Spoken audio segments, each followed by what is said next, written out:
మిత్రులందరూ కూడా నమస్కారం.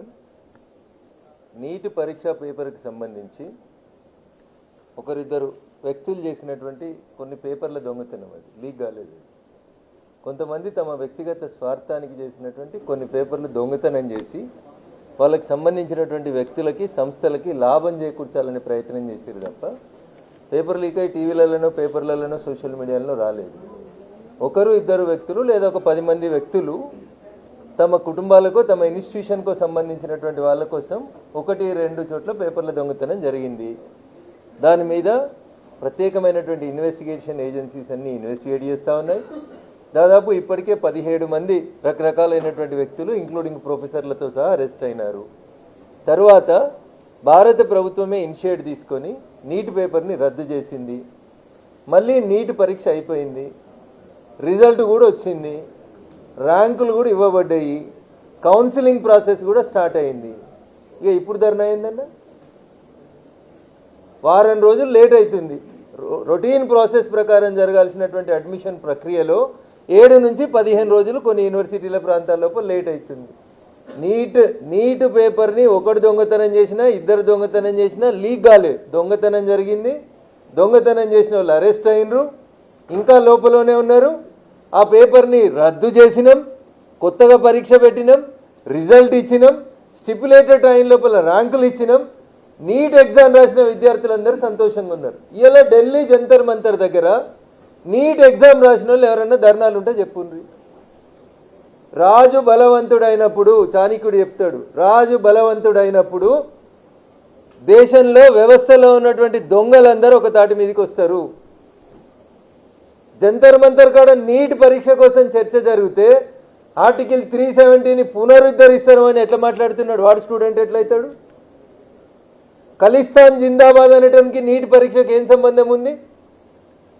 మేము విద్యార్థుల్ని గౌరవిస్తాం, విద్యార్థులే మా శక్తి, యువతనే ఈ దేశ శక్తి అని పార్లమెంటు సాక్షిగా దగ్గర నుంచి మొదలుకుంటే ప్రపంచంలో ఉన్న అన్ని వేదికల మీద భారత యువశక్తి గురించి మాట్లాడింది నరేంద్ర మోడీ గారు.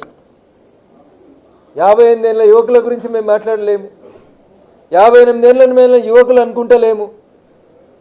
50 ఏళ్ళు దాటిన వాళ్ళు కూడా మేము విద్యార్థులమని వచ్చి జంతర్ మంతర్ దగ్గర ధర్నా చేస్తుర్రు.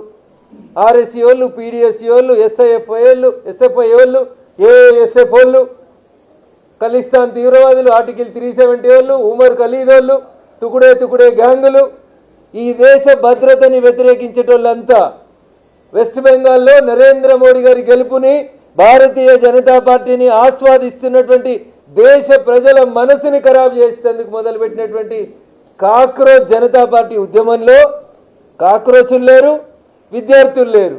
సంఘ విద్రోహ శక్తుల్ని ఆ బ్యానర్ కిందకి తీసుకొచ్చి ఇక్కడ ధర్నా పేరిట భారత ప్రభుత్వాన్ని నరేంద్ర మోడీ నేపాల్ కర్తే హంలో, ఎవడరా నువ్వు నేపాల్ చేసేందుకు? నేపాల్కి నీటికి ఏం సంబంధం ఉంది? ఇట్లా మీ బయటలో కనబడతా ఉన్నాయి కదా నేపాల్ చేస్తామనేది. ఒక్కొక్క కానిస్టేబుల్ని కిందేసి తొక్కుతా ఉన్నారు కదా విద్యార్థులు చేసేది. వాళ్ళని విద్యార్థులు మమ్మల్ని ట్రీట్ చేయమంటారా? ఏమడుగుతా ఉన్నారు? ఎస్, నీటిలో కొన్ని దొంగతనాలు జరిగినాయి, 17 మంది జైల్లో ఉన్నారు, విచారణ జరుగుతుంది, శిక్షలు కూడా పడతాయి వాళ్ళకి, తప్పు చేసిన వాళ్ళకి. సో ఈ దేశానికి స్వతంత్రం వచ్చిన 1947 ఆగస్టు 15 నుంచి ఇప్పటిదాకా రైలు ప్రమాదాలు, విమాన ప్రమాదాలు, పేపర్ లీక్ అవుడు, గ్యాస్ లీక్ అవుడు, కట్టిన బంగ్లాలు కూలిపోవుడు, ఇట్లా రకరకాలైనటువంటి సంఘటనలు 1947 నుంచి ఈ రోజు దాకా జరిగినాయన్ని బాధ్యత వహించి ఏ ప్రభుత్వంలో ఎంతమంది మంత్రులు రాజీనామా చేసిండ్రు?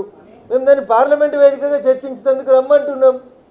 చర్చకు రమ్మంటే రాహుల్ గాంధీ పారిపోతున్నాడు, బయట లొల్లి పెడతా అంటున్నాడు రోడ్ల మీద. నీ దగ్గర గణాంకాలు ఉంటే నువ్వు వచ్చి ఫ్లోర్లో నీకు మైక్ ఇస్తాం, చర్చ స్టార్ట్ చేయంటున్నాం. మీరు నీటిపై చర్చ జరగాలన్నా ధర్మేంద్ర ప్రధాన్ గారు రాజీనామా చేయాలన్నా ధర్మేంద్ర ప్రధాన్ గారు రాజీనామా చేయాలి. రాజీనామా చేసినాక చర్చ ఏముంటుంది? ఇంకా మీరు చర్చను ప్రారంభించి చర్చలో మా తప్పుల్ని ఎత్తి చూపుండ్రి. When we cannot defend ourself, అప్పుడు మీరు మా రాజీనామా అడుగుండ్రి. మేము చెప్పిన సమాధానంతో సంతృప్తి చెందకపోతే then definitely we will quit our jobs. మేము ఫెయిల్ అయితే, మేము ఫెయిల్ అయిన రోజు మేము తప్పకుండా క్విట్ అవుతాం.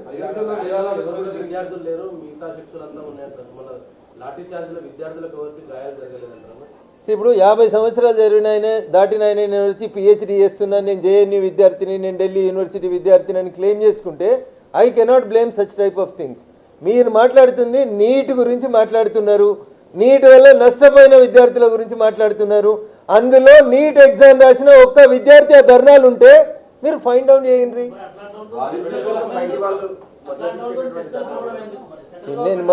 మేము మళ్ళీ చెప్తా ఉన్నాం, మా మీద తెల్ల బట్టలు వేసుకున్నామని చెప్పి మీరు బురద జల్లుతుంటే, బురద జల్లుతున్నటువంటి వ్యక్తుల్ని వచ్చి నీ దగ్గర ఉన్న నీట్ ఏంది, నీ ప్రశ్న ఏంది, చర్చ జరిపేందుకు రమ్మంటున్నాం తప్ప మేము తప్పు చేసినామని ఎక్కడ చెప్తలేదు.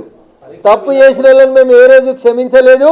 నరేంద్ర మోడీ గారి నాయకత్వంలో వారి స్లోగన్ ఒకటే, మై నై కావుంగా కిసీకు బి నై కానేదేంగా. ఇంతకంటే గొప్పగా ఏం చెప్తారు? ఇంకా ఏమంటారు? మీరు వాడుతున్న పదాల పట్ల మేము అభ్యంతరం వ్యక్తం చేస్తా ఉన్నాం. పేపర్ లీక్ వేరు. లీక్ అంటే కాశ్మీర్ నుంచి కన్యాకుమారి దాకా అందరికీ దొరకాలి పేపర్. పేపర్ దొరికింది ఎవడో ఒకటి దొంగతనం చేసి ఒక ఇన్స్టిట్యూట్ వాళ్ళకి ఇచ్చుకున్నాడు, అది దొంగతనం అంటారు. దొంగతనం వేరు, లీక్ వేరు అన్న. లీక్ అంటే అందరు సోషల్ మీడియాలో అందరికి వచ్చేసేయాలి. ఎవరికి వచ్చిందన్న నీట్ పేపర్? ఒకరి తర్వాత ఒకరు అడుగురు. I'm ready to face everybody. దొంగతనం జరిగింది కాబట్టి రద్దు చేసినాము అంటున్నాము. కొద్దిమంది ఆ దొంగతనం వల్ల వినాలి ఒక్క నిమిషం. దొంగతనం వల్ల ఒక ఇన్స్టిట్యూట్కి సంబంధించిన వాళ్ళు, ఒక ప్రొఫెసర్కి సంబంధించిన వాళ్ళు కొద్ది మందికి బెనిఫిట్ అయింది కాబట్టి, మిగతా విద్యార్థులకి నష్టం జరుగుతుంది కాబట్టి దాన్ని ఆ దొంగతనాన్ని అరికట్టాలనే ఉద్దేశం కొద్దీ లీక్కి దొంగతనానికి మధ్యన తేడా గమనించమనేది నేను మీకు చేస్తున్న అప్పీల్.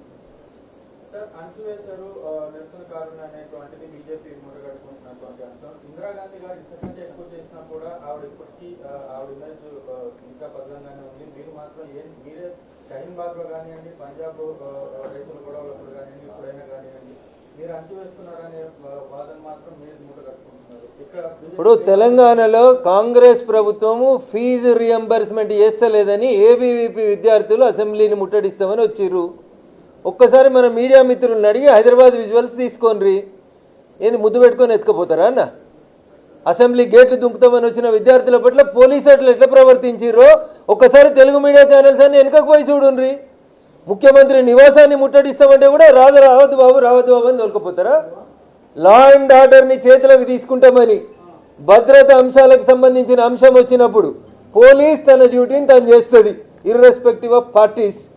ఒక రాష్ట్రంలో ఆందోళన జరుగుతుంది, ఆందోళన అంచడం ఎట్లా అనేది ఆ రాష్ట్ర పోలీస్ శాఖ తీసుకోవాల్సినటువంటి నిర్ణయం. దాన్ని విద్యార్థులను అంచివేసిరు. మీ జర్నలిస్టులు పోతే కూడా లాఠీచార్జ్ అయింది చాలాసార్లు తెలంగాణ అసెంబ్లీ దగ్గర. పాత ప్రభుత్వంలో అయింది, కొత్త ప్రభుత్వంలో కూడా అయింది.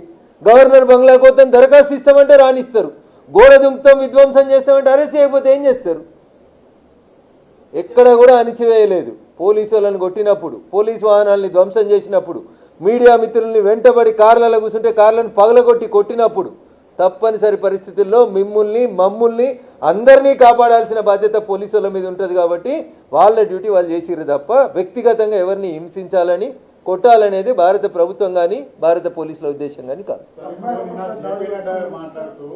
కాంగ్రెస్ పాలిత రాష్ట్రాలతో పాటు మిగిలిన రాష్ట్రాల్లో కూడా పేపర్ లీకులు జరిగాయని చెప్పి ఒక లిస్ట్ ఇచ్చారు. మరి ఆ పేపర్ లీకులు జరిగినప్పుడు బీజేపీ ఏం చేసింది? మరి ఎప్పుడు పేపర్ లీక్ జరిగినా పాలకపక్షం చేసినటువంటి తప్పుని అప్పుడు ఉన్నటువంటి ప్రతిపక్షం ఎండగడుతుంది. ఆ రోజు మేము పాలకపక్షంగా ఉండుంటే మేము ఎంక్వైరీకి ఆదేశించినాం. కాంగ్రెస్ కనీసం అది కూడా చేయలేదనేది మీరు అర్థం చేసుకోవాలి. అది నడ్డా గారు ఇచ్చినటువంటి లిస్టు సారాంశం. There is a platform. ఎంపిక అయినటువంటి లీడర్లకి, ఎంపీలకి, లీడర్ ఆఫ్ అపోజిషన్కి the platform is not the Lok Kalyan Marg, the platform is Parliament. అరే నీ దగ్గర సబ్జెక్ట్ ఉంటే వచ్చి పార్లమెంట్లో చర్చ ప్రారంభించు. మైక్ కట్ చేయకుండా ఏం మాట్లాడతావో ఇస్తాం అవకాశం. నీకు చాలాసార్లు ఎల్ఓపిగా నీకు మాట్లాడమని అవకాశం ఇస్తే you never spoke on the subject. ఓసారి శివుడు అంటే, ఓసారి మహాభారతం అంటే, ఓసారి ఇంకోసారి అంటే, ఓసారి కుస్తీ పోటీల గురించి మాట్లాడతావు. This is the way how the LOP speaks. మేము మైక్ ఇస్తాం, రమ్మంటున్నాం, చర్చ ప్రారంభించమంటున్నాం. నువ్వు కూడా అదే అడుగుతున్నావు కదా. చర్చ ప్రారంభించిన తర్వాత if the allegations levelled against the minister are high, then the government will take a decision. చర్చ లేకుండా ఎట్లా సాకి చేస్తావు నువ్వు? ఈ దేశ న్యాయ వ్యవస్థ ఏం చెప్తుందంటే, ఉరి శిక్ష వేసిన ముద్దాయిని కూడా ఉరి తీసే కంటే ముందు రోజు నీ చివరి కోరిక ఏంది అని అడుగుతుంది. అరే నువ్వు సాక్ చేయాలంటున్నావు కదా, చెప్పు, కారణాలు చెప్పు. LOP you come before the parliament and speak. మాట్లాడి చెప్పు మేము చేసిన తప్పులేంది, అసలు నీకు లీకేజ్ అంటే ఏంది, దొంగతనం అంటే ఏంది, ఈ రెండింటి మధ్యలో ఏమైనా తేడా తెలిస్తే you please come tomorrow to the parliament and address answer my question at least. అయోధ్యలో విరాళాల చోరీ జరిగితే చంపత్ రాయ్ నైతిక బాధ్యత వహిస్తూ రాజీనామా చేశారు. ఇక్కడ ధర్మేంద్ర ప్రధాన్ ఎందుకు నైతిక బాధ్యత తీసుకుంటారు? ఇక్కడ లీక్ కాలేదు కాబట్టి చేయట్లేదు. దొంగతనం వేరు లీక్ వేరు. అక్కడ కూడా దొంగతనం జరిగింది కాబట్టి అరెస్టులు జరిగినాయి. మా ప్రభుత్వమే ఉంది, మేమే సిట్ వేసినాం, మేమే అరెస్ట్ చేసినాం. మీరు అంత ఆగమాగం కావాల్సిందేముంది? దొంగతనం జరిగితే దొంగతనం జరిగింది, దొంగ ఎవడో దొరకబట్టిన లోపలేసినాం. మీరేసిరా, కాంగ్రెస్ వాళ్ళు వేసిరా, సమాజ్వాదీ వాళ్ళు వేసిరా, మేమే వేసినాం. యోగి ఆదిత్యనాథ్ గారే సిట్ వేసిరు, విచారణ జరుగుతుంది. ఊరన్నాక అందరు ఉంటారు, రకరకాల వ్యక్తులు ఉంటారు. మీ దాంట్లో కూడా మంచోళ్ళు ఉన్నారు, మీ దాంట్లో కూడా చెడ్డోళ్ళు ఉంటారు. దానికి ఎవరేం చేస్తారన్న? వ్యవస్థలో అన్ని రకాల వ్యక్తులు ఉంటేనే వ్యవస్థ అవుతుంది. వ్యవస్థను పట్టుకొని వీళ్ళు ఉన్నారా వాళ్ళు ఉన్నారా అంటే అందరు ఉంటారు. తప్పు చేసిండు ఒకడు. అరే తిరుపతి పోతూ ఒక ఆయన మాలలుండి అలా దేవుని విగ్రహం ఎత్తుకొని పోయి పరిగెడుతున్నాడు. ఈజ్ ఇన్ మాల, మీదున్న కండువా తీసి దేవుని విగ్రహం మీద వేసుకొని ఎత్తుకొని పోతున్నాడు.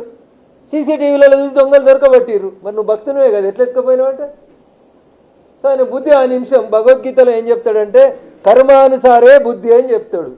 అట్లుంది కర్మ వాళ్ళది. కాంగ్రెస్ పార్టీ కర్మ, కాక్రోచ్ జనతా పార్టీ వెనకాల నడవాల్సిన కర్మ ఉన్నది కాబట్టి, వాళ్ళతోటి ఏం అయితలేదు కాబట్టి, కాక్రోచ్ జనతా పార్టీ వాళ్ళు చేస్తున్న ఉద్యమంలో పేరు వాళ్ళకి ఏడొస్తుందో, ఢిల్లీలో ఆమ్ ఆద్మీ పార్టీ వచ్చినట్టు ఇంకో పార్టీ ఏడొస్తుందో అని భయపట్టి ఆ ఉద్యమాన్ని హైజాక్ చేసేందుకు ఈయన పోయి రోడ్ల మీద దొరుకుతున్నాడు.